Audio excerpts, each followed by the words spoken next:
மூளை வளர்ச்சி இல்லாதவன், தற்குறி முண்டம், பிசினஸ்னா என்னன்னே தெரியாதவன், இவனுங்கெல்லாம் பணம் சம்பாதிக்க வச்சிருக்க ஒரு வழி என்ன அப்படின்னு கேட்டினா அதான் அஃபிலியேட் மார்க்கெட்டிங். அதாவது கமிஷன் பார்த்து சம்பாதிக்கிறது. உதாரணத்துக்கு ஒரு கம்பெனிக்காரன் இருக்கான் அப்படின்னா அந்த கம்பெனிக்காரன் கொண்டு வந்து இதை பார்ப்பா, இந்த ப்ராடக்டே இந்த கோர்ஸே வித்து கொடுத்த அப்படின்னா உனக்கு ஒரு கமிஷன் கொடுப்பேன் அப்படின்னு சொல்றான். நீ உனக்கு தெரிஞ்சவன் தெரியாதவனுக்குலாம் அந்த லிங்க் அனுப்பி அவனை அதை வாங்க வச்சு காசு சம்பாதிப்ப. இதெல்லாம் ஒரு பொழப்பா?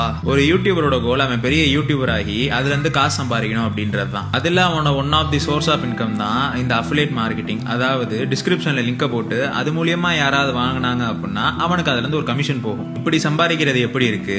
அஃபிலியேட் மார்க்கெட்டிங்கே ஒரு முழு நேர பொழப்பா எடுத்துட்டு ஒரு கம்பெனிக்கு அடிமை ஏஜென்ட் ஆகி அவன் கோர்ஸை வித்து கொடுக்கறதுலே அவன் முழு எஃபோர்ட்டையும் போட்டு இப்படி சம்பாதிக்கிறது எப்படி இருக்கு?